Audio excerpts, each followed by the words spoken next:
So this is the technique I use for landmarking for 12-lead ECG. It's a little different from a method a lot of people use. A lot of people use the sternal notch, and then they look for the angle of Louis and go across. But there's a much easier way to do this.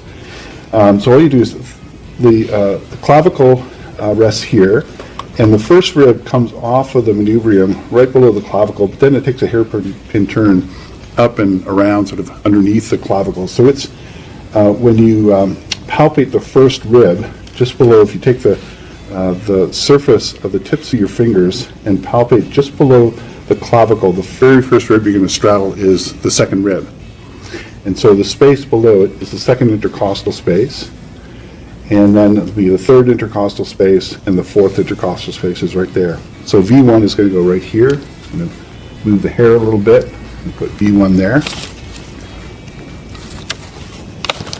And for V2, we do the same thing, second intercostal space. The nice thing about this method too is even if you've got someone who's obese, there's very little fat where the ribs meet the sternum, and so you can always palpate the rib there. Now, if you try to palpate it on yourself, good luck.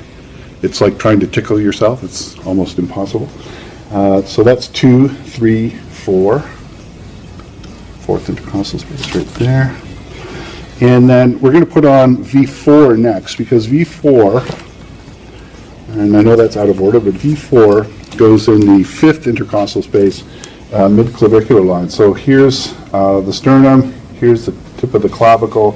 The mid-clavicular line is right about here. So we're going to go down with the fourth space right here, or fifth space rather, fifth intercostal space.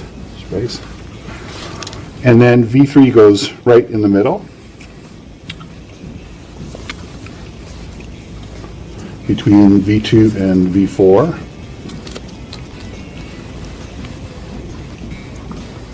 Right there. And then V4, V5 go in a straight line between, or from, rather, V4. So V5, V6 rather go in a straight line from V4. So V5 goes in a straight line with V4 at the anterior axillary line, so right here, and V6 goes in a straight line with V4 and V5 at the mid-axillary line, so about right here. Perfect. The limb leads I typically put on the wrists and the ankles. Now you can put them up on the shoulder, but I generally try to avoid large muscle mass because you get muscle artifact.